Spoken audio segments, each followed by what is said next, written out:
पाकिस्तान आज दुनिया के सामने नंगा हो गया। कैसे बताते हैं, कहां हुआ। सैटेलाइट इमेज दी गई, दिखाया गया कि मुरीद के जहां पर 26/11 हमलों के लिए आतंकवादी को ट्रेनिंग दी गई थी, जहां पर कसाब ने ट्रेनिंग ली थी, हेडली ने ट्रेनिंग ली थी, अब वो कब्रगाह बन गया है। धुआं धुआं दिख रहा था। बहावलपुर 15 एकड़ में फैला मरकज सुभान अल्लाह भारत के हथियारों से उजड़ गया। मसूद अजहर के परिवार के यहां पर 14 आतंकी जो हैं वो ढेर हो गए। रहीम यार खान एयरबेस, मतलब जो रनवे उनका था उसमें इतना बड़ा गड्ढा किया है कि वो स्विमिंग पूल बनवा लो आराम से। वैसे पाकिस्तान जो एक्सपोज हुआ है उसमें जाके मुंह छिपा सकता है क्योंकि वो बेकार हो चुका है। और यहीं के बगल में उनका वो न्यूक्लियर प्लांट भी था जिसको लेकर उनकी फटी पड़ी थी। फिर भोलारी वाला, वहां पर एयरफोर्स का बेस है। F-16 और JF-17 स्क्वाड्रन घर है। स्क्वाड्रन लीडर उस्मान यूसुफ समेत 5 पाकिस्तानी वायु सैनिक यहां मारे गए हैं और वीडियो में ATC टावर जो है धुआं धुआं दिखा है। सरगोथा एयरबेस, पाकिस्तान का सबसे महत्वपूर्ण एयरबेस जहां पर न्यूक्लियर डिलीवरी सिस्टम थे, यहां पर भी रनवे पर भारी नुकसान पहुंचा है। चकलाला का नूर खान एयरबेस इस्लामाबाद से 10 किलोमीटर दूर है। VIP ट्रांसपोर्ट का केंद्र है, वहां पर रडार और हैंगर जो है तबाह कर दिया गया है।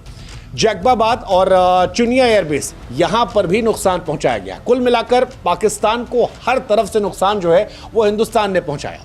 इनफैक्ट जो वीडियोस या जो सबूत पेश किए गए उसमें पाकिस्तान के विमानों का मलबा भी दिखाया गया। हवाबाजी नहीं थी। 3 पाकिस्तानी जेट जिसमें 2 JF-17 और एक उनका F-16, इनका मलबा दिखाया गया। DG एयर ऑपरेशन ने कहा कि हमने कई सारे पाकिस्तानी पैरामिलिट्री फोर्स के विमान जो हैं वो मार गिराए हैं। हालांकि संख्या में हम नहीं पढ़ना चाहते क्योंकि संख्या अभी युद्ध जारी है।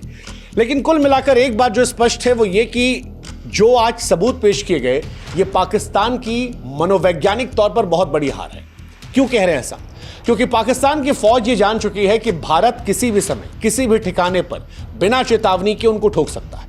वो अमेरिका की गोद में जाकर बैठे हैं, अमेरिका से पैसे ले रहे हैं, अमेरिका चीन और इंडिया के बीच में उनको पाल पोस रहा है। वो सारी बात अपनी जगह पर है। लेकिन हिंदुस्तान से अगर वो गुस्ताखी करने की कोशिश करेंगे तो अब उनकी सेफ जोन थ्योरी जो है वो कूड़ेदान में। भारत ने साफ कर दिया, आतंकी भेजोगे तो फिर तुम्हारे जनरल के दफ्तर उड़ाए जाएंगे, पाकिस्तानी सेना के बड़े बड़े अफसर टपकाए जाएंगे। और पाकिस्तानी सेना के अफसर टपकाए गए भी हैं।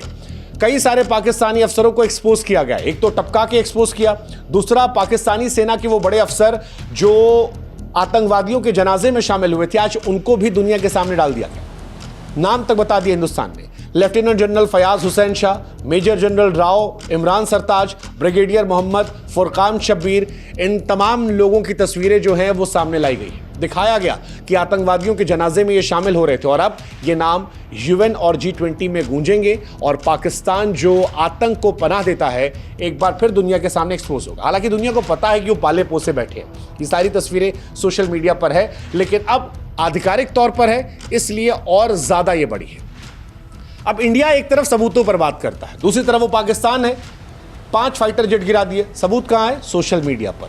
ISPR की प्रेस कॉन्फ्रेंस, सबूत कहां पर है? सोशल मीडिया पर। और इसीलिए आज दुनिया कह रही है कि तुम सोशल मीडिया के ही हीरो, तुमने जंग भी सोशल मीडिया पे ही जीती है। क्योंकि ऑपरेशन सिंदूर के जरिए भारत ने पाकिस्तान को न सिर्फ धूल चटाई बल्कि दोनों देशों की सैन्य ताकत, रणनीतिक ताकत और प्रोफेशनलिज्म को लेकर भी श्रेष्ठता साबित कर दी। और बिल्कुल क्लियर था, 9 आतंकवादी कैंप तबाह, आतंकवादियों ने कब्रगाह, पाकिस्तान को मनोवैज्ञानिक तौर पर हराया, 100 से ज्यादा आतंकवादियों को ठोका, जिसमें कंधार का बदला था, पुलवामा का बदला था, संसद हमले का बदला था, इन सब को ठोका। अलग अलग कैंप्स तबाह किए जहां पर नए आतंकवादी पैदा होते, उनके एयरबेस को तबाह किया, जिससे उनको पता लगा कि जिस वायुसेना के गुमान में वो थे वो खत्म हो गए।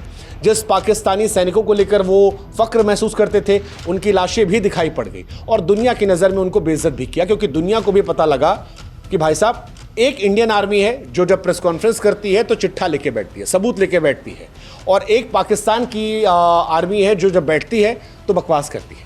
पाकिस्तान की जनता भी आज कह रही है कि भाई साहब, हमारी सेना क्यों सबूत नहीं दे पा रही? पाकिस्तान के अंदर तो पटाखे फोड़े जा रहे हैं, लेकिन अगर सबूत दे दें तो शायद वो भी कुछ कह ले। लेकिन हम तो यही कहेंगे कि वो जो गड्ढा खोदा गया है उसी में आज मुंह छिपाइए, क्योंकि बाकी जगह नहीं है। फिलहाल भारत के सबूतों ने पाकिस्तान को पूरी तरह से बेनकाब कर दिया। पाकिस्तान हालांकि अभी भी, जैसा हमने कल भी एक वीडियो में कहा था कि खुश रहना पाकिस्तान को आता है। मतलब अगर ख्वाबों की कोई दुनिया होती तो पाकिस्तान शायद उसका बादशाह होता, क्योंकि वो हार को भी ख्वाबों में जीत में तब्दील कर लेते हैं और ये उनकी बहुत यूनिक कला है।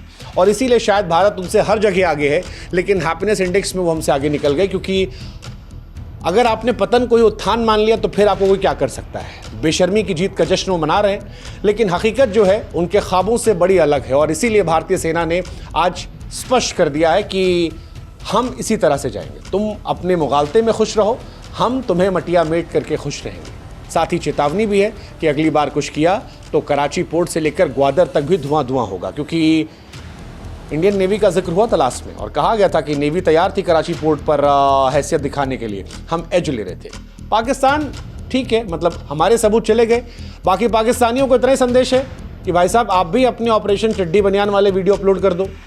हमने तो दुनिया को दिखा दिया कि कैसे बाजी मारी जाती है। आप जश्न मनाओ, लेकिन कुछ खबरें जो हैं वो और बढ़ा लो और अपने भी ऑपरेशन की कुछ तस्वीरें ले आओ। नहीं तो इंतजार करो, क्योंकि हमारे साइड से कह दिया गया है कि ऑपरेशन सिंदूर जो अभी ख़त्म नहीं हुआ है। आप बैठे हो डोनाल्ड ट्रंप की गोद में, लेकिन अभी भी पिक्चर बाकी है मेरे दोस्त। ये खामोशी जो है ये तबाही के पहले की खामोशी है। इंतज़ार करो, फिर वही है, कायदे में हो जाओ, फ़ायदे में रहोगे, नहीं तो ऑपरेशन सिंदूर कंटिन्यूस।